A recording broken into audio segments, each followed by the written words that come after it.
We're counting down the top 10 most notorious pirate ships in history, vessels that transformed the world's oceans into battlegrounds. From ships bought on a whim by gentlemen outlaws to heavily armed flagships that blockaded entire cities and vanished with millions in treasure, these floating legends rewrote the rules of piracy. But which fearsome ship sails to number 1? Let's dive in, starting with number 10.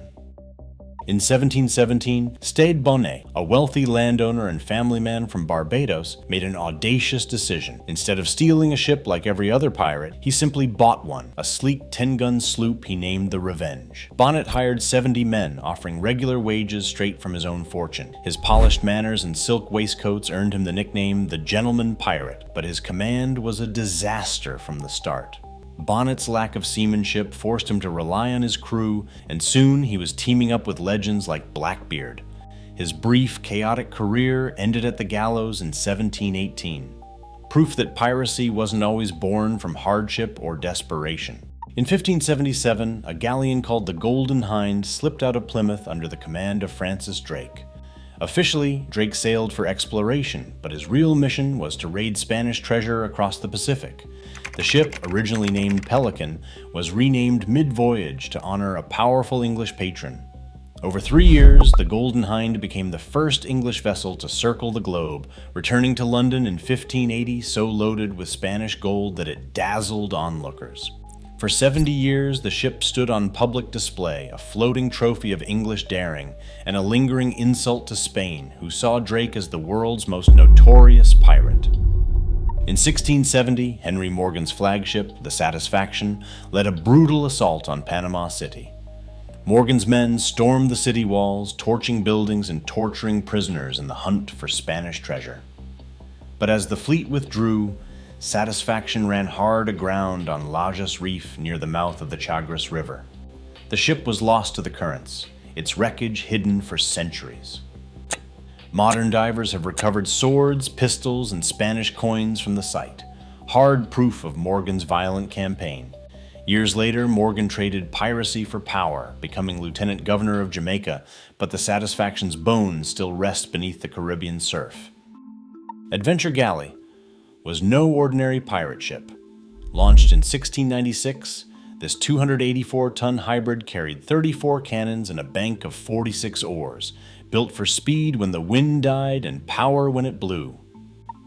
Captain William Kidd was supposed to hunt pirates with an official letter from the English crown, but the line between lawman and outlaw blurred fast. The ship's hull leaked, the crew grumbled, and prize money never came. Accused of piracy himself, Kidd burned the rotting Adventure Galley off Madagascar in 1698. He was arrested and hanged in London in 1701, a warning nailed to the gallows for every would-be pirate. A single mutiny turned the merchant ship Charles II into the most feared pirate vessel of the Indian Ocean. In 1694, Henry Every and his crew seized control, renamed her the Fancy, and set out for a prize that would stun the world. Off the coast of Yemen, Fancy ambushed the Mughal Empire's flagship, the Ganji Sawai, a floating fortress loaded with treasure bound for Emperor Aurangzeb. The battle was short and brutal. When the smoke cleared, Every's pirates hauled away gold, silver, and jewels worth up to 600,000 pounds, more than $200 million today. The raid sparked an international crisis as furious Mughal officials threatened to shut down English trade in India. Bounties appeared in every port, but Every and his men vanished, taking their fortune with them. No pirate ever pulled off a richer heist or disappeared more completely. In 1778, the USS Ranger sailed straight into enemy waters under the command of John Paul Jones, a name that would soon haunt the British press. This 18-gun sloop of war wasn't just fast, it was bold. Jones and his crew landed at Whitehaven on the Cumbrian coast, spiking harbor cannons and setting fire to ships in the dead of night. The real damage wasn't measured in burned timber, but in panic. British newspapers screamed of pirate raids on their own shores, and the Royal Navy scrambled to respond. Days later, Ranger faced off with HMS Drake near Ireland. After a fierce hour-long battle, the British warship surrendered, an American victory in British home waters. When Jones returned to France with his prize, the French Navy saluted the Ranger, officially recognizing the United States. For the British, Jones was a pirate. For America, he was a hero who'd brought the war to their enemy's doorstep. In 1862, a sleek black warship slipped down the Mersey River under a false name, bound for a secret rendezvous. This was the CSS Alabama, 1,050 tons of English oak and iron, built in Britain but destined for Confederate hands. For nearly 2 years, Alabama prowled the world's oceans, hunting Union merchant ships from the Atlantic to the Indian Ocean. Commanded by Captain Raphael Semmes, she captured or destroyed 65 vessels, sending millions in cargo to the seafloor and driving American commerce from the waves. Union newspapers screamed pirate, but Alabama sailed under official Confederate commission, blurring the line between piracy and naval warfare. Her reign ended off Cherbourg, France, in June 1864 when the Union's USS Kearsarge challenged her to a duel. After an hour-long barrage, Alabama slipped beneath the waves, her captain escaping on a British yacht. The spectacle set off a global debate over the rules of war at sea and forced Britain to pay millions in damages for building the ship. Alabama's legacy endures, not just as a terror of Union shipping, but as the ship that rewrote the law of the ocean. A cold April night in 1717, the Whydah Galley was clawing up the New England coast, heavy with gold, silver, and ivory from 54 captured ships. Black Sam Bellamy, the so-called Prince of Pirates, stood at the helm of his 300-ton flagship, a former slave ship now bristling with 28 cannons. As a nor'easter slammed Cape Cod, the Whydah struck a sandbar and snapped apart in the surf. Treasure and men vanished beneath the waves. Only 2 of 146 survived.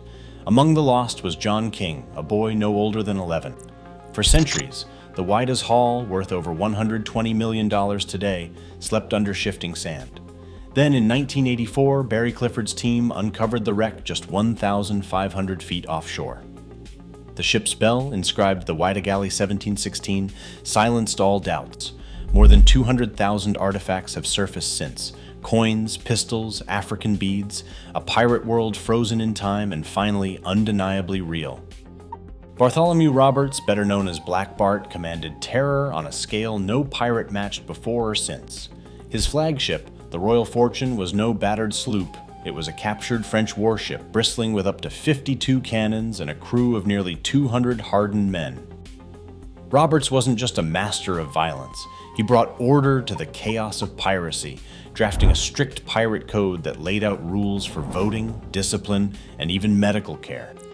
In just 3 years, Roberts and his fleet seized over 400 ships, from merchantmen to men of war. His flair was legendary. He fought in a crimson waistcoat with a red feather in his hat, standing on deck as cannon smoke rolled past. In February 1722, as HMS Swallow closed in off Cape Lopez, Roberts dressed for battle, refusing to hide. The first broadside killed him instantly. True to his wishes, his crew slipped his body into the sea, denying the Royal Navy a trophy. 52 of his men were hanged soon after, the largest mass execution of pirates on record. With Roberts gone, the golden age of piracy collapsed almost overnight. Blackbeard's Queen Anne's Revenge towered over the Atlantic like a floating fortress. Once a French slave ship called La Concorde, she fell into Blackbeard's hands on November 28, 1717, and was reborn as the most feared pirate ship in the Americas. Blackbeard wasted no time. He ripped out the slave decks, crammed in 40 cannons, and packed the hull with up to 300 pirates. The ship's black hull and bristling gun ports sent merchant captains fleeing at the first glimpse of her sails. In May 1718, Queen Anne's Revenge led Blackbeard's fleet into Charleston Harbor and sealed the city shut for nearly a week. 8 ships were captured, the waterfront paralyzed. Blackbeard took prominent citizens hostage and demanded a chest of medical supplies, mercury for syphilis, salves, even basic bandages. The city's leaders scrambled to collect every vial they could find, desperate to avoid a massacre. Only after his demands were met did Blackbeard release the prisoners and slip back to sea, leaving Charleston shaken and humiliated. Just weeks later, Blackbeard ran Queen Anne's Revenge aground at Beaufort Inlet, stranding much of his crew and vanishing with the choicest loot. For centuries, the wreck's fate was a mystery until 1996, when divers discovered her bones off the North Carolina coast. Over 400,000 artifacts have surfaced: rusted cannons, gold dust, surgeon's tools, even the ship's massive anchor. In 2011, experts confirmed the wreck as Queen Anne's Revenge, sealing her place as the most notorious pirate ship ever found. Her legend endures, not just in tales of terror, but in the relics still rising from the seabed today. From Stede Bonny's self-purchased Revenge to Blackbeard's fearsome Queen Anne's Revenge, this countdown reveals the true scale and diversity of history's most notorious pirate ships. Across all 10 entries, a striking pattern emerges. The most infamous vessels were not just engines of violence and plunder, but floating laboratories for democracy, terror, and ambition. Some, like the Whydah Galley, stunned the world with fortunes in gold, while others, like Bartholomew Roberts's Royal Fortune, showed how pirate codes could build disciplined, ruthless crews that rivaled any navy. The sheer firepower, up to 40 cannons and hundreds of crew, turned repurposed merchant ships into maritime legends. What united them was audacity. Whether state-sanctioned or outright outlaw, these ships blurred lines between hero and villain, privateer and pirate. Ultimately, the ranking proves that notoriety comes not just from treasure or violence, but from the lasting impact these ships left on global history and the myths of the high seas.